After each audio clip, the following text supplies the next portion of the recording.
మొక్కలు ఇచ్చేసాం, నాటేశారు, దాన్ని ఏ విధంగా మెయింటైన్ చేయాలని మేము చెప్పలేకపోయినాం. అది మా తప్పే. దానివల్ల ఏమైందంటే ఈసారి మొక్కలు ఏ విధంగా ఉన్నాయని ఆడిట్ చేసినప్పుడు పర్లేదు మేము చెప్పలేకపోయినా 80% ప్రతి ఫీల్డ్లో ఒక 100 మొక్కలు ఇస్తే 80 మొక్కలు బతికించుకున్నారు. చాలా హ్యాపీ దానికి. అయితే ఈసారి మేము ప్రతి 100% మొక్కలు సర్వైవల్ ఇవ్వాలని అనుకున్నాం. దాంట్లో భాగంగానే ఈ ట్రైనింగ్ చెప్పడానికి ఈ ట్రైనింగ్ అరేంజ్ చేసింది ఎందుకంటే మొక్కలు ఏ విధంగా నాటాలి, మొక్కలు నాటే ముందు గుంతలు ఎంత తీసుకోవాలి, వాటిలో ఏమి వేసుకోవాలి, వేసుకోవడం వల్ల వచ్చే అడ్వాంటేజ్ ఏమి అంటే ఉపయోగం ఏమి, వేసుకోకపోతే ఏం మనకి నష్టం జరుగుతుంది, ఇలాంటి విషయాలన్నిటి గురించి మీకు ముందే ఎక్స్ప్లెయిన్ చేయగలిగితే మీరు ఇప్పుడు నాటుకునే ప్రతి మొక్కని బతికించుకోగలరు. In response to the growing challenges of land degradation and climate change, HANDS, with the support of Say Trees Environmental Trust and INOFSYS, organized a specialized orientation on pre-plantation for approved farmers under the Agroforestry Carbon Program for the 2025-26 season. This focused session, held on the 5th of July 2025 at RDT School in Antharaganga, Kuderu Mandal, brought together 120 farmers whose land has been verified and approved for tree-based farming. 3 అడుగుల గుంత తీస్తున్నాం అంటే 3 అడుగుల లోపల మొక్క పెట్టట్లేదు. పైన 1.5 అడుగు మట్టిని ఒక పక్కకు వేయాలి. ఇది ఇటు పక్కకి వేసుకోవాలి. ఫస్ట్ పైన 1.5 అడుగు మట్టి ఒక పక్కకి, అడుగునున్న 1.5 మట్టి ఇంకో పక్కకి వేసుకోవాలి. ఈ విధంగా ఫస్ట్ గుంత అనేది ఒక 15 రోజులు 20 రోజులు ఆరనియాలి. చేయాల్సింది ఎప్పుడంటే మే జూన్ నెలలో చేసుకోవాల్సింది. కానీ మనం దాటొచ్చాము. మనం మొక్కలు నాటే కంటే ఒక 10 రోజుల ముందే కానీ ఈ విధంగా చేసుకుంటే ఎందుకు చేసుకోవాలంటే మనమే అంటున్నాం వేరు పురుగు లేకుంటే వేరుకుల్లో ఇలాంటి శిలీంధ్రాలు ఏవైతే ఉంటాయో అలాంటివి ఏవైనా కానీ భూమి లోపల ఉంటే చెట్టు నాటే చోట గుంత అనేది ఫ్రీగా గాలికి వెలుతురికి వీటన్నిటికీ ఉండడం వల్ల ఒకవేళ అలాంటివి ఏమైనా ఉంటే అవన్నీ చనిపోతాయన్న ఉద్దేశంతో ఈ విధంగా గుంత అనేది తీసుకోవాలి.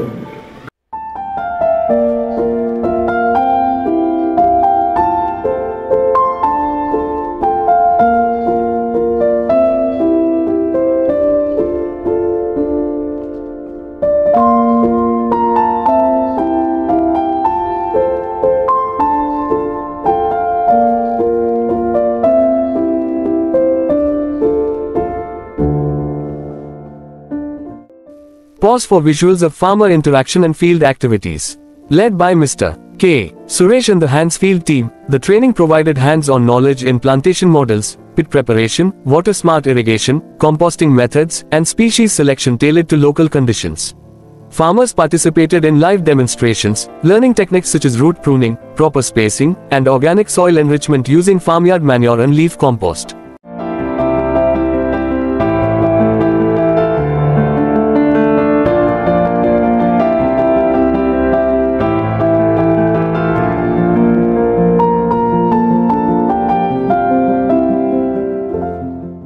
Pause for visuals of composting and tree species. The orientation also covered the carbon credit process, outlining farmer rights, long-term benefits, and the role of GPS mapping and monitoring over the 20-year project cycle. With clear guidance and a strong support system in place, farmers left the session confident and ready to begin plantation activities aligned with the southwest monsoon. Pause for visuals of farmers receiving manuals and pledging. This initiative is a critical step toward building resilient, income-generating, and environmentally sustainable farming systems in Anantapuramu district.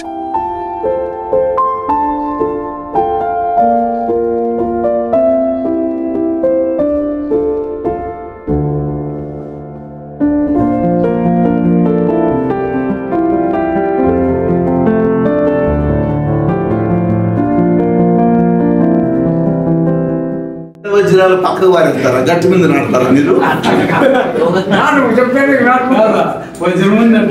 మరి నీవు ఎన్ని పంటలు పండిస్తే వస్తాయా? మనం ఇంతసేపు మాట్లాడుకున్నా 90% ఖర్చు పెడితే 10% వస్తుంది ఎక్స్ట్రా అంతా పోయి. కాబట్టి ఇంకా ఏంటంటే దీనివల్ల వాతావరణం గురించి మాట్లాడారు, డబ్బుల గురించి మాట్లాడుతున్నాం. ఇప్పుడు 10-12 ఏళ్ళకి నిజంగా చెప్పాలంటే మీరు కరెక్ట్ గా దాన్ని మీరు బ్రాంచ్ రాకుండా చూస్తే 10-12 ఏళ్ళలో మహాగని కానీ టేక్ గాని వస్తుంది. ఎర్ర చందనము 20 ఏళ్ళు పడుతుంది. అది ఎరుపు లేక మారాలి. అక్కడ తెల్ల కట్టే కొన్నారు ఎమరే గాని సేవ కాదు, అది రెడ్డిస్ గా మారుతుంది.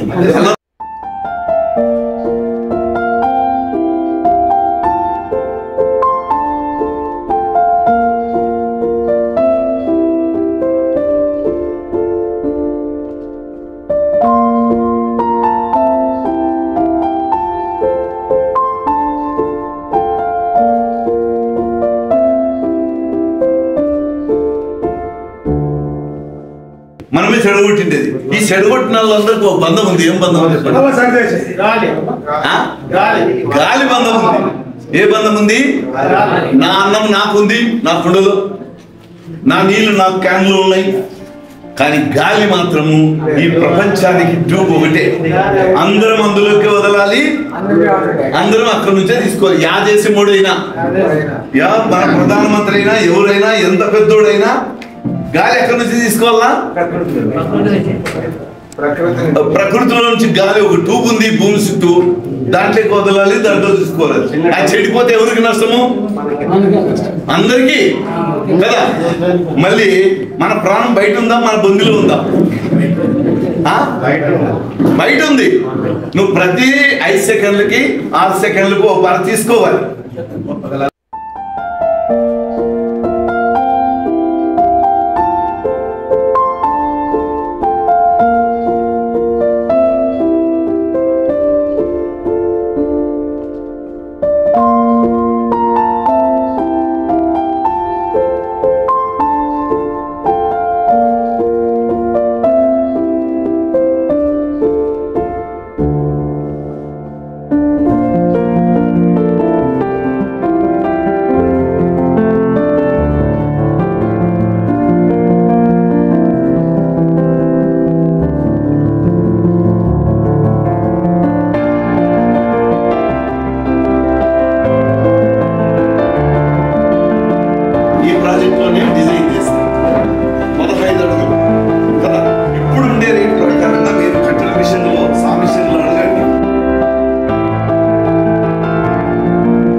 చెట్లు ఇవ్వడం వల్ల, ఈ పెంచుకోవడం వల్ల మేము కొన్ని సంవత్సరాల కిందట మేము దండిగా ఈ చెట్లు పెట్టినాము, పంటలు పండించుకుంటున్నాము, నష్టాలు జరుగుతున్నాయి, లాభాలు జరుగుతూ ఉన్నాయి.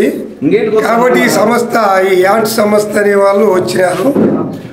వాళ్ళు ఉద్దేశం మాకు అర్థమైంది ఏమంటే, ఈ సైకిల్ మోటార్లు, ఈ జీపులు, కార్లు మనకి ఎక్కువగా ఈ చెడు వాతావరణాన్ని కల్పిస్తున్నాయి. కాబట్టి ఈ చెడు వాతావరణాన్ని పట్టేసేకి ఏమి మార్గం అంటే చెట్లు పెంచేదే మార్గం అన్నట్లుగా మాకు రైతులుగా మాకు అర్థమైంది. వాళ్ళ సూచనలు కూడా అవే కనిపిస్తూ ఉన్నాయి. కాకపోతే మేము ఈ 20 ఏళ్ళు మీ చెట్లని సురక్షితంగా కాపాడి, మీరు చెప్పిన పద్ధతిలో మా లాభాలు పొంది, మీరు చెప్పిన ప్రకృతి ప్రకారంగా మీకు మేము సహకరించి మీ కార్యక్రమాన్ని అనుకూలిస్తామని మేము చెప్పడం జరిగింది. కంట్రోల్ చేసేదానికోసము ఈ చెట్లు పెంచి చెట్లు పెంచమని చెప్పినారు. మీరు సహకరించినారు, చెట్లు ఇస్తున్నారు, అన్ని పెంచి మేము వాతావరణ కాలుష్యాన్ని తగ్గించేకి ప్రయత్నం చేస్తాం. అది అంత